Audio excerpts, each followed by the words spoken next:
From the Highlands of Scotland to the coast of Cornwall, the great British countryside is spectacular. But we work and play in it at our peril. And when things go wrong, the emergency services race to the rescue.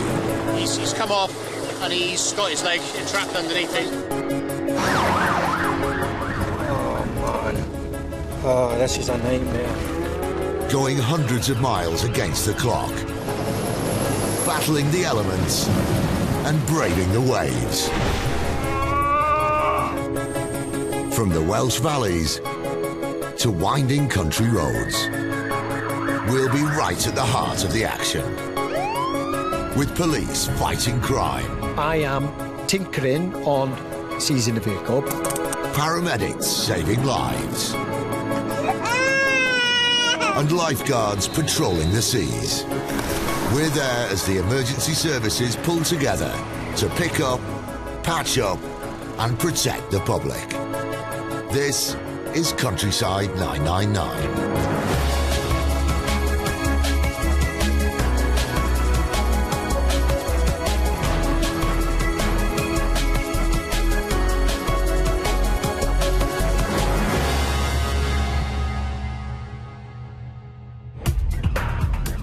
Coming up, a crash on the Welsh roads leaves a motorcyclist seriously injured. It appears that he's gone into the back of the trailer. Fell through the air and landed pretty much like this, but face down. The air ambulance raced to a 6-month-old baby who stopped breathing. Basically what we're going to is it's been given as a 6-month-old cardiac arrest on a beach in North Cornwall, Newfold's End. And a Cornish fisherman hooks a surprise catch. Drinder's going to do the cutting. I'm going to do the pushing through.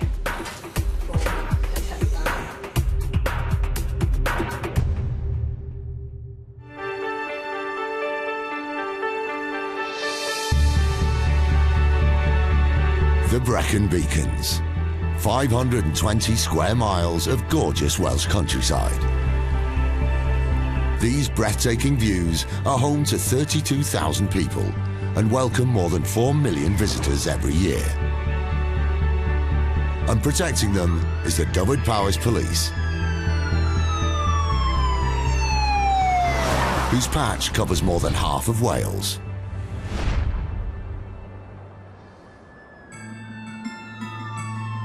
PC Gareth Evans is blue lighting to a serious road traffic collision, or RTC. He's a local lad, so knows these roads like the back of his hand. Just received a call over the air that we've got a 2-vehicle road traffic collision on the A40 between Sennybridge and Trecastle, and it's a motorcycle and car involved. The motorcycle is conscious and breathing, but that's all they can tell us at the moment.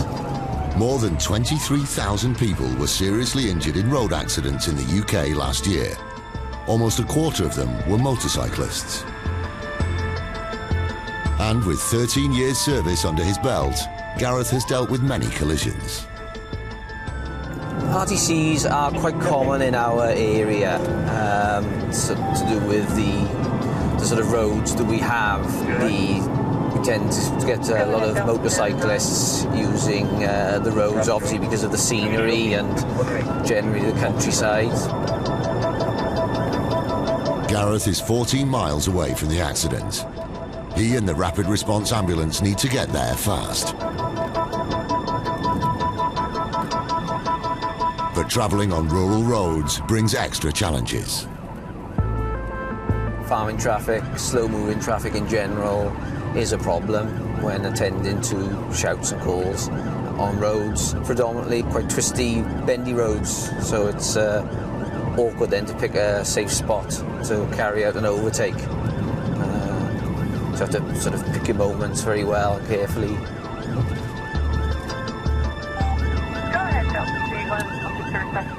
The accident has blocked the road, and heavy traffic is already building up.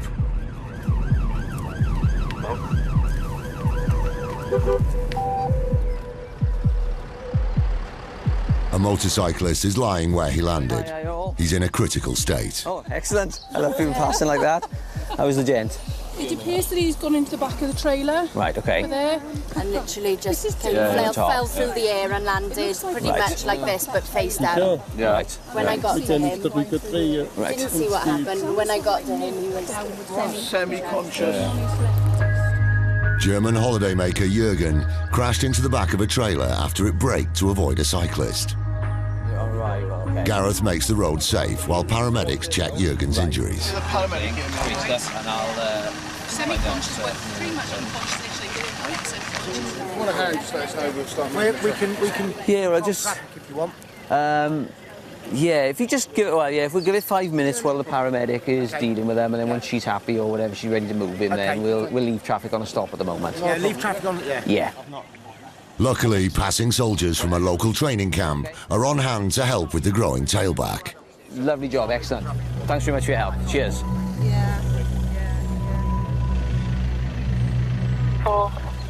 Yeah, from 24 at scene, paramedic, first responders at scene.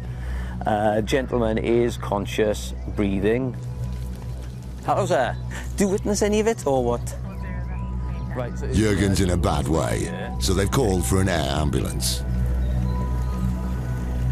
So literally it's happening by the side of you, skid in, bang. Right. From first accounts, it would appear that the van and trailer were travelling along, caught up with a pedal cyclist. The van and trailers looked to overtake the pedal cyclist. Unfortunately, vehicles come in the other direction, prevented him from doing that. So he's slowed down and pulled back in. But unfortunately, the German registered bike hasn't been able to stop in time and has gone into the back end of the trailer. Witnesses said they've seen him being thrown up in the air and then landing sort of basically in the position he's in at the moment. A fall like this could cause devastating injuries. The helimed has arrived and will land as close as it can. Remarkably, the cyclist involved in the accident is unhurt. You're the pedal cyclist? I am, yeah. You're okay? I'm okay, yeah. Excellent. So, short and sweet, you were aware of a car coming up behind you? Vaguely aware of a vehicle behind me. I then heard a bang. Large bang. A large bang. Did you look back or what? Well, I what did you... looked back, noticed there was a black object on the side of the road. I then realised it was a body and braked hard, pulled over. The cyclist had a lucky escape, but poor Jürgen's holiday tour has come to an abrupt end. Later, Jürgen's critical state leaves the medics facing a serious decision. Jürgen, any pain? Yes. Pain in the chest? Or do we need to fly this guy? I'd say yes.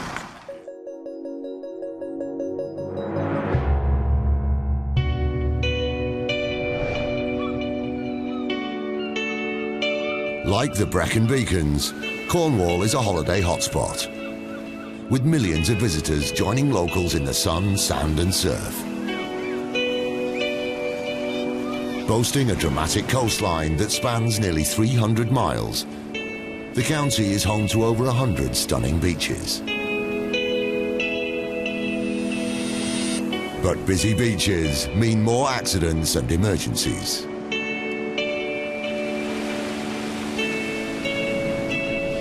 And when that happens, the Cornwall Air Ambulance often swing into action. Their crew have been in the front line of emergency care for over 26 years. On shift today is paramedic Amy Sainsbury, who's been on the team for a bit more than a year. She's just taken an emergency call from the RNLI lifeguards. It's a 6-month-old on the beach with the lifeguards, reported it as a cardiac arrest. A 6-month-old baby is having a suspected heart attack on Polzeth Beach, 19 miles away from the air ambulance base at Newquay. Almost an hour by road, less than 10 minutes by air. But with such a young life, every second counts. On board is pilot Mark Woodward and paramedic Mark Fozzard, who's just had an update from the ground. Basically what we're going to is, it's been given as a 6-month-old cardiac arrest on a beach in North Cornwall, New Pole's End. But unfortunately the update has come through that it's not actually a cardiac arrest, but the little one is quite floppy and is having breathing difficulties.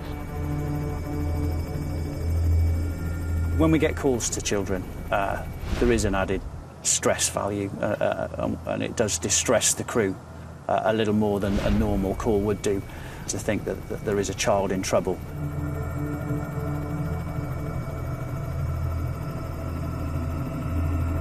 At the moment they're with the lifeguards who are administering first aid, but we're going to be coming across and landing on the beach. Amy's going to be getting out and hopefully get this little one on board fairly quickly and get them to hospital. Our patient was given mouth-to-mouth when she stopped breathing.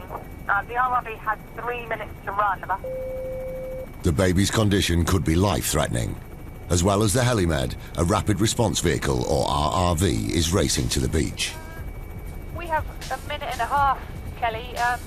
I think if it's been given mouth-to-mouth, we should be getting as close as we can, to be fair. Whether the RRV's 3 minutes away or not, we don't know if it's a paramedic or a tech on. Okay. I'd be happy just to kind of drop it on the beach, if that is what's given. Okay, mate. Right, well, New Pole's End is the end bit that sticks out. It's not a Pole's End beach, so I'm assuming it's up that end of the beach. 705, yeah, lifeguard hut on Pole's End beach. The holiday hordes are making it hard for the crew to find somewhere to land. In that case, then we could, if it's clear, land in the pitch and putt. It's looking like they've cleared it because there's nobody in it. There's nobody on the grass, is there? Is that a lifeguard in there now, is it? Yeah, yep, they've cleared that for us. Okay. All right. Happy with that? Yeah. The lifeguards are really good on this beach and they've cleared that area for us so we can land and we can shut down. Normally on a beach, due to the fact that the tide comes in and out, we would have to stay rotors running on the beach, which creates a few problems. Okay, the ground rises up. The lifeguards have cleared a landing site as close to the baby as they can safely get them. Yeah, you're good right, clear of the wires. Now we're over the fence and clear of the fence. Still good right.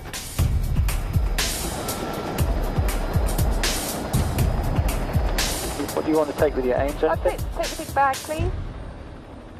Amy's bag includes a special kit for treating babies and children.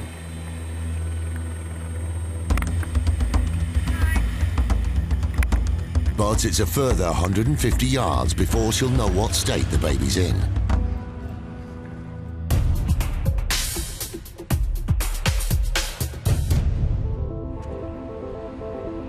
Dyfed Powys in Wales. Remote and stunning. Its police force say they are the most rural in England and Wales. Earlier in the Brecon Beacons, police officer Gareth Evans raced to a serious crash involving a motorcyclist on the busy A40.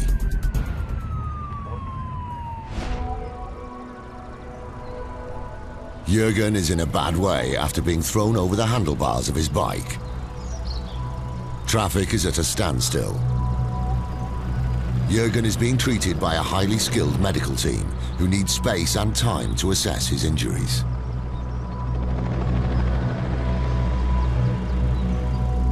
Paramedics attended, who's dealing with the gentleman now. So we'll keep the traffic on stop, keep them safe so they can do their bit, and then once they're happy, we'll start the traffic flowing, but not until that time. The Wales Air Ambulance crew have just arrived.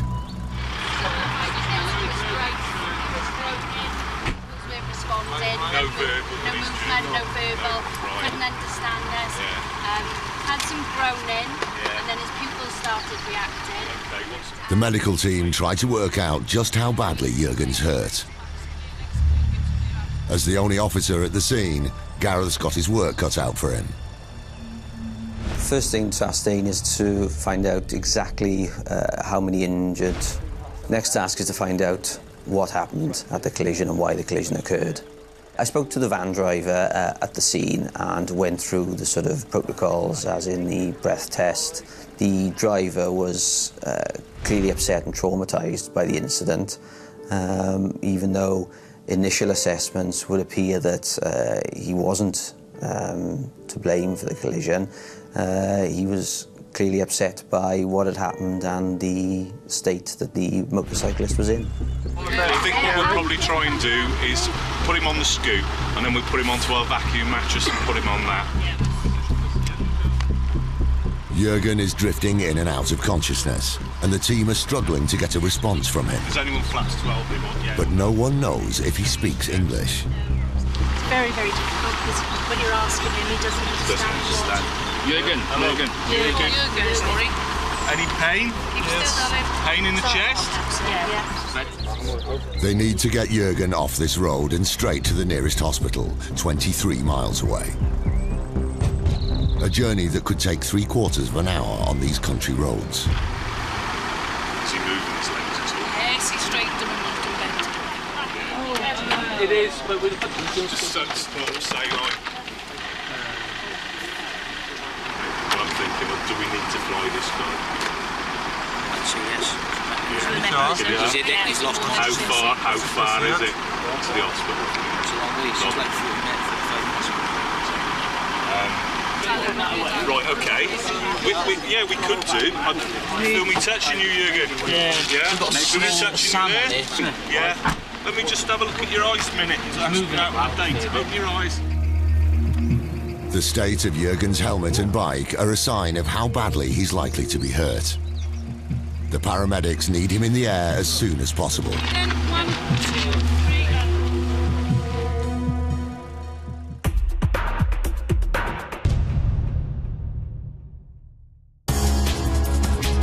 3. Later, Jürgen's confusion causes concern. Tell me where the pain is. Yeah, 5'7". Don't know. You don't know. Obviously, it is demonstrating signs of concussion. A local man's hobby gets him hooked. How big is that in there? That's about up to about here, but his barb is about here, I think. Right. But first, a pirate in Penzance needs patching up. Did you actually go out like this intentionally? Yeah, or? yeah, definitely. You did? Dress right. up, did it? Okay.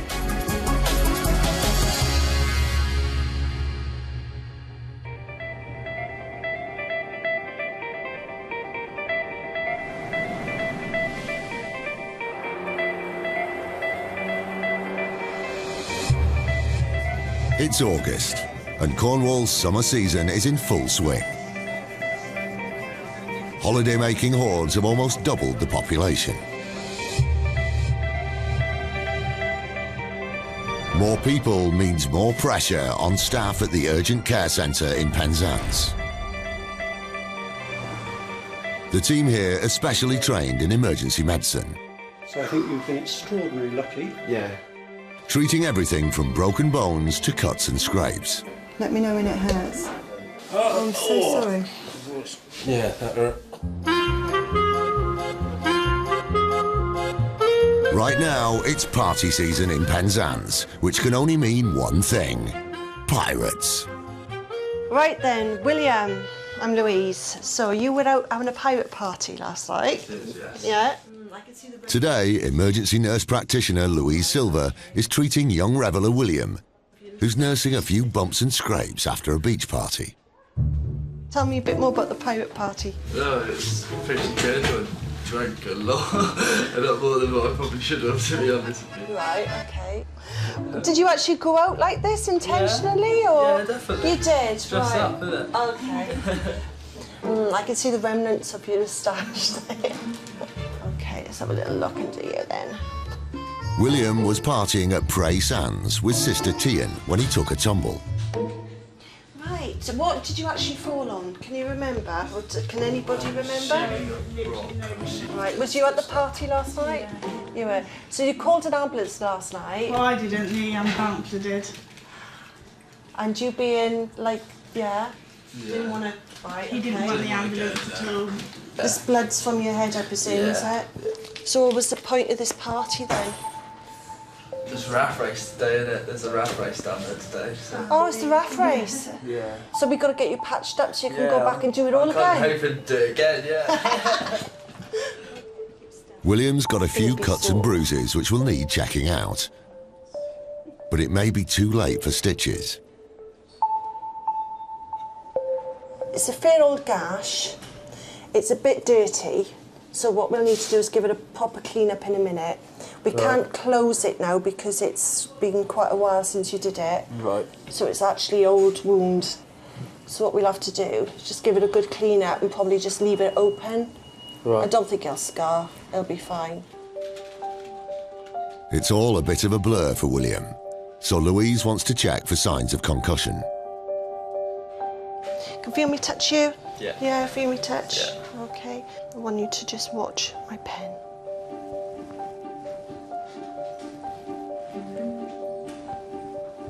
That's fine. Okay. Shrug your shoulders. Stick your tongue out. Or say ah. Move your tongue from side to side.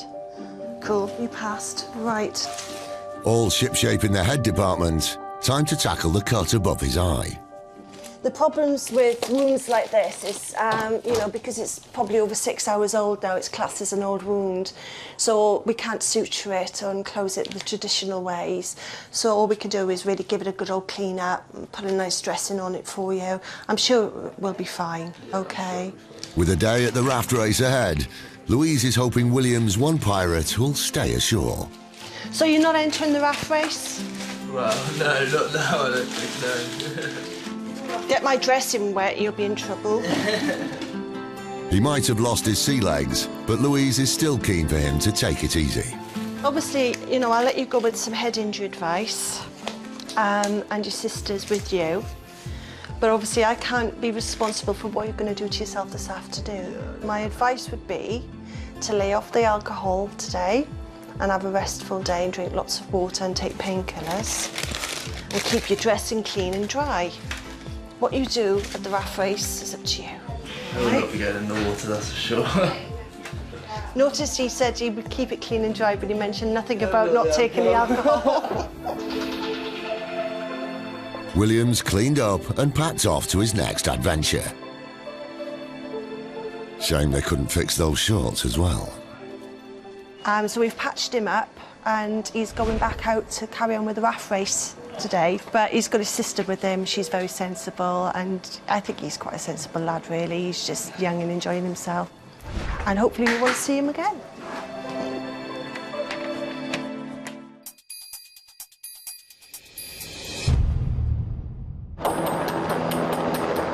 Earlier in Cornwall, the air ambulance crew raced to Polzette Beach after a call about a 6-month-old baby who briefly stopped breathing. I think if it's been given mouth to mouth, we should be getting as close as we can, to be fair.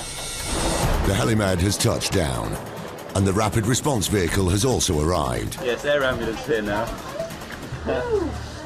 Well, they're dead now. Half an hour ago, baby Isla stopped breathing. Mum passed it to me and she started... Mum Rona acted quickly and gave her mouth-to-mouth on the beach. rolled her eyes, and then her colour totally went, and then she stopped breathing. Okay. Yeah. I blew in her nose twice, so she was really limp, and that seemed to sort of bring it back. But no, she's just a bit like Daisy. How old is she? 6 months. Can I just listen to the chest while you got her after that? Is that okay? Yeah. For once, it's a relief to hear Isla crying. But until they know what caused her to stop breathing, they can't take any chances.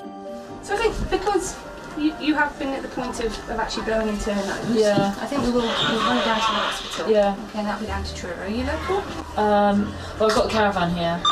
We've come in the air ambulance, Yeah. and purely because of how far it is down to the hospital. Are you happy to come in there? Yeah. So what we'll do is we'll just, if you're ready, we'll take a gentle stroll. It's kind of 5 minutes down the road. Yes. So that Isla can be checked over as soon as possible, they'll be airlifted to the nearest hospital, 23 miles away. Mum Rona's still in her beach clothes, but it's the last thing on her mind. She'll travel in the helicopter with her baby on her knee. But Isla doesn't seem too keen.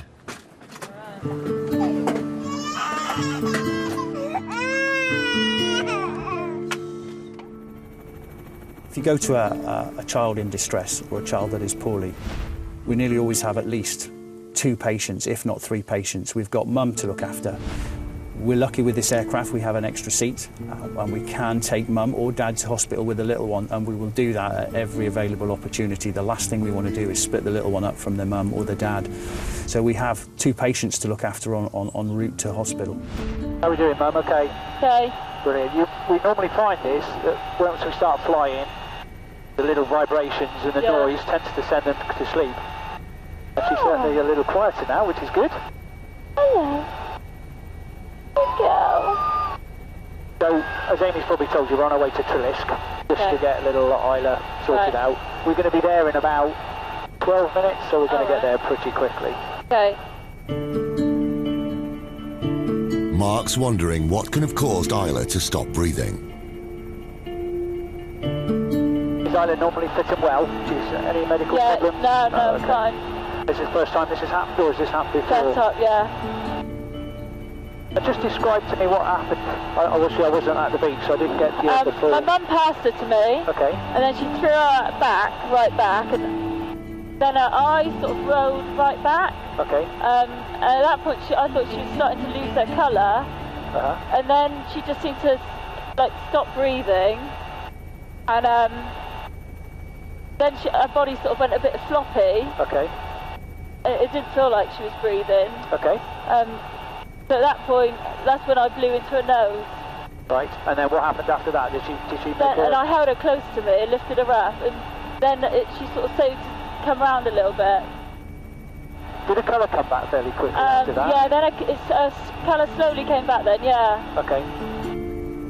It's been a terrifying experience for Mum Rona, but her quick thinking on the beach could have saved her baby's life. She's got a respiratory rate of 40. Thank you. No signs of any recession. No look at her chest. No. But she's looking around. She's quite interactive with Mum now. Real. Fairly quiet. 5 minutes.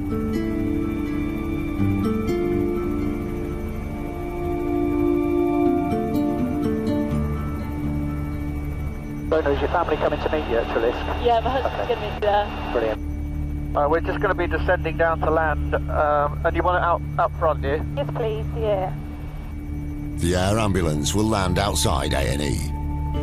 Mark prepares Rona for what's ahead. So just to give you a heads up of what's going to happen, when we land, we're actually going to take you into the emergency department. There's going to be a team waiting for you when you get in there. So it might seem a little bit daunting, but there's a paediatric team waiting for little Isla when you get in. So there's going to be a lot of people there, and they'll be looking at her and making sure that she's okay. So just to give you a bit of a heads, absolutely, you'll be going from our stretcher onto another stretcher, and little Isla's going to be with you at all times. Yeah. Okay.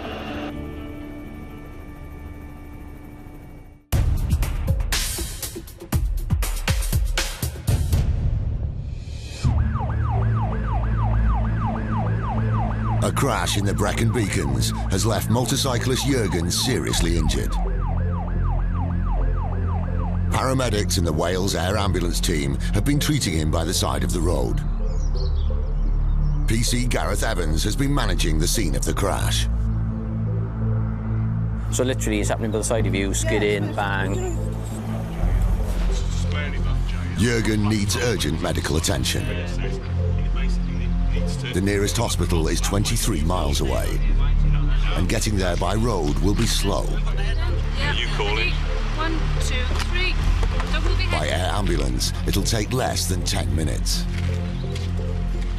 Jurgen is conscious and starting to respond to the medics. Right, let's reassess. Yeah. Any pain here? No. Pain only on the left. Okay. On the left hand. Anything there? No. No. Breathe away again. No pain. No pain. No pain. No pain. No pain. No pain. Only on my wrist. left arm. Right wrist as well. Both. Left and right. The left. Left. The right. Perhaps.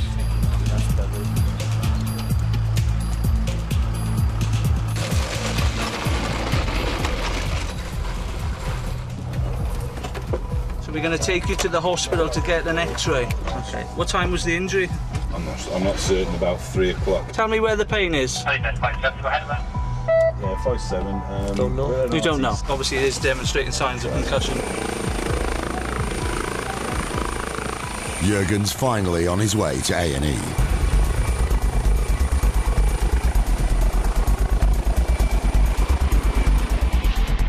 The road's been closed for over an hour.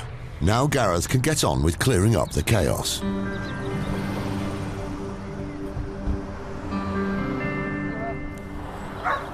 Benny Bryan, just touching base. How are things going?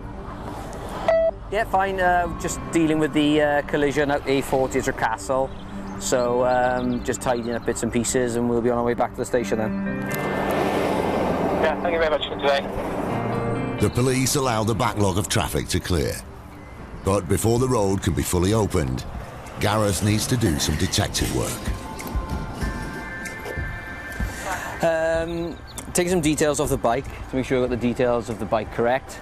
And then we'll carry out some measurements of where the bike is, width of the road.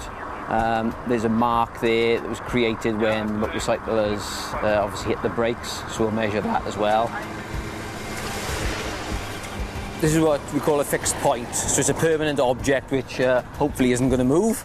And then we'll measure from that to 2 points on the vehicle, just so if we need to position it back there in the future, we can. I think it perhaps looked a lot worse than it was because of the way that the motorcycle has hit the rear of the trailer. It's hit quite a sort of sharp edge at the back of the trailer, which in turn has cut the tyre, sliced the wheel. It was quite a big, powerful bike.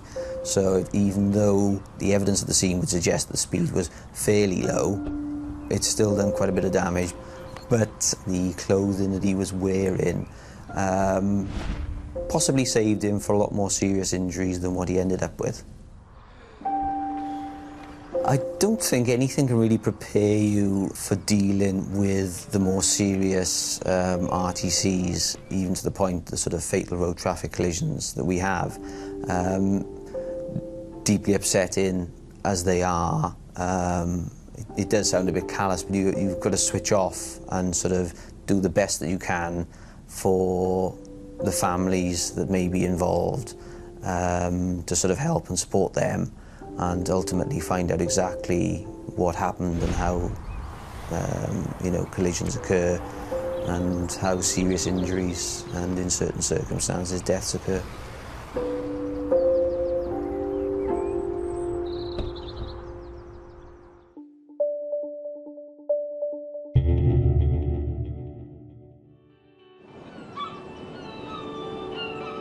From a major trauma to some more minor mishaps. Back at the Urgent Care Centre in Penzance, the team have landed an interesting catch. Local fishing fanatic Graham has got himself into a spot of bother.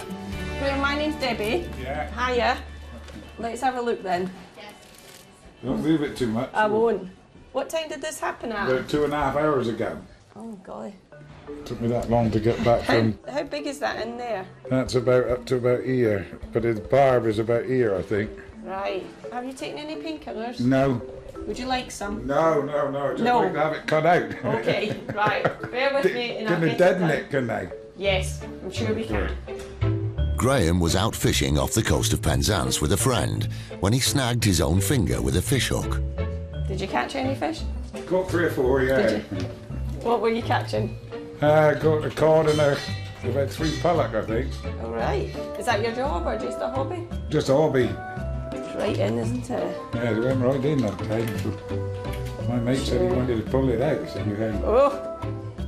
So, Underneath the floppy rubber fish bait, there's a nasty hook barb, and it's got right under Graham's skin. sit up there, put your feet up. Meanwhile, fisherman's friend Ian turns up with some kind words of sympathy. That'll teach you. You can learn a lesson from that, man. Yeah. I have to listen to you more often. The worst things happen at sea, and they always seem to happen to him, don't they? Always him. Fish out there. I'm glad it's sore, though. You're glad it's all the things you do to me when we go fishing. Just trying to tie it onto the line, actually, and it just slipped and That's it, like my finger slipped as I went to cut the cord and next thing is straight in the finger. Getting the hook out is going to be tricky. Nurse Marie McLaren arrives to help. So I'm going to pop some local anaesthetic in and deaden it for a couple of minutes. Then we need to push it through, clip it, and then pull it back. You do what you like once it's dead. Make sure it's dead, for God's sake. I'm going to give it a clean It might be a bit diesely. before we put the injection in. How long has it been in there for? Oh, getting on about 3 hours now. Oh, really? You're getting to be a good friend of mine. They're going to have to push the barb through before they can pull it out. Ouch. All right, so I'm just going to pop it in over this side. Sharp jab. Sorry. Marie's given Graham something called a digital ring block, an anaesthetic that should numb his entire finger. Did you see it bend once you put it in? What, the needle? Yeah. No. It's great. That hurt. That'll be a good lure from now on. Now you've got a bit of blood on the hook. Yeah, it will for that. I can't get sharks with that now. Yeah, too right. I'm going to get some more local anaesthetic. I'm just going to anaesthetise the site, the exit site, so that when we're pushing the fish hook through, it'll be more comfortable. The good thing about fish hooks, they don't tend to cause any problems afterwards, despite the fact, you know, you've got to create another hole in the patient. Angle grinder coming. Oh, Christ! There's a nut cutter. There's a nut cutter. Looks like this is a two-nurse job. Graham's starting to look nervous. Drinder's going to do the cutting. I'm going to do the pushing through. Brace yourself, mate. Some people respond to the ring block, the digital nerve block, straight away, and they're absolutely fine. Other people need just a little bit more local anaesthetic from the exit site. Depends also on the size of the fish hook, you know, what we're pulling through, because they can be ranged from, that's actually quite small. Some of them are really quite huge, and I do believe the fire engines have had to, the firemen have had to come in and remove a couple. Graham's fish hook might not be a job for the fire brigade, but it's going to need a bit of nurse power. Right, it's going to require a little bit of force. Yeah, that'd be good. Hang on, it's this fish. Would you mind if I cut this fish off? No, cut what you like off. I ain't even looking, I ain't, so you do what you like with it. Marie pushes the barb up through the skin. Nearly there. Ah, well done. Oh, that's quite a barb, isn't it? Yeah. Well done. Well done. Is it out? Yeah, all Go done. on. Yeah. Look at that, that's good. That was quite thick. Yeah. You know that's a memento of Joey. Called Joey. Finally, Graham's off the hook. Really? Bye-bye, Joey. Bye-bye, Joey. Very thick. So if you can keep this wound covered for at least 24 hours, Yeah. then just carry on as normal. Right, my dear. Okay. Right. That's ideal. Thank you very much. Sorry to trouble you. No problem. It's all in a day's work for Marie, who's got plenty of fishy tales. Penzance is, you know, we have a lot of fishermen down here, so it's hazard of the job. But in all fairness, most of them actually remove their own. We don't actually see that many fishermen. But if it is going to be someone, it's usually someone actually doing it as a hobby rather than the fishermen, and they only come in when, you know, it's really bad. The worst bit is actually cutting that barb. It takes quite a bit of force. Right, we ready, boy? Hit the road, go again, eh? Go again. I'm not going to do any more fishing today now. I'm going to go tomorrow, I think, instead. It's getting on a bit late now, so when we get the boat sorted out and put back, you know, call it a day. Have a pint of beer instead.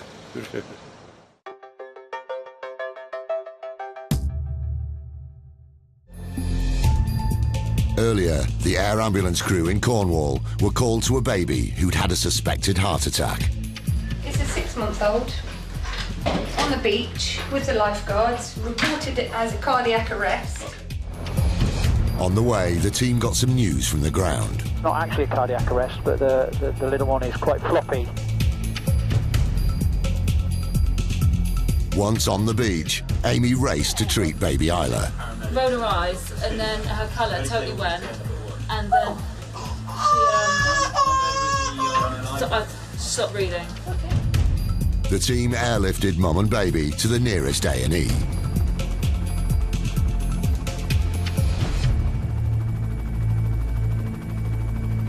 Baby Isla will be treated at the Royal Cornwall Hospital in Truro, the county's only accident and emergency department. How are we doing, ma'am? All right? Yeah. The hospital has a specialist paediatric emergency team waiting for Isla to arrive. They'll get to the bottom of why she stopped breathing.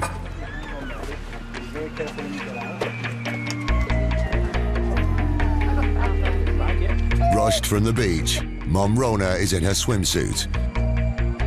But at least now, baby Isla will be in the hands of the specialist team.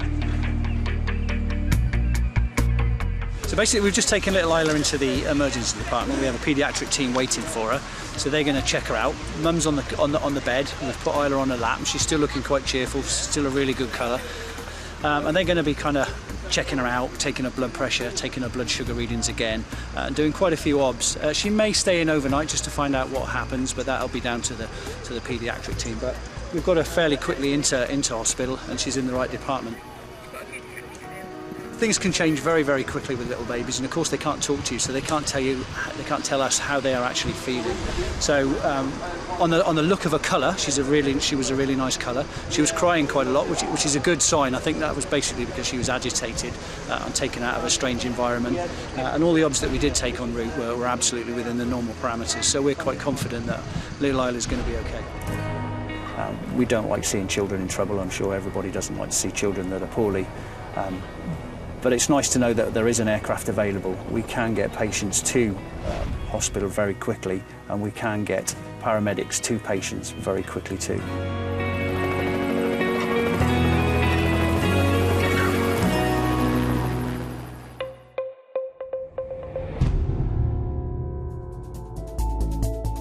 It's been all go for the emergency services in rural Britain. Motorcyclist Jürgen had concussion and severe bruising, but the only broken bones were in his wrist. After 5 days recovering in hospital in Wales, he was transferred home to Germany, where he had surgery on his arm. Baby Isla briefly stopped breathing again a week later. After a stay in hospital, she was diagnosed with breath-holding attacks, common in young children and not thought to be serious. And fisherman Graham's clearly hooked on his favourite hobby. He was straight back out on his boat catching fish, not fingers. And you thought it was quiet in the countryside.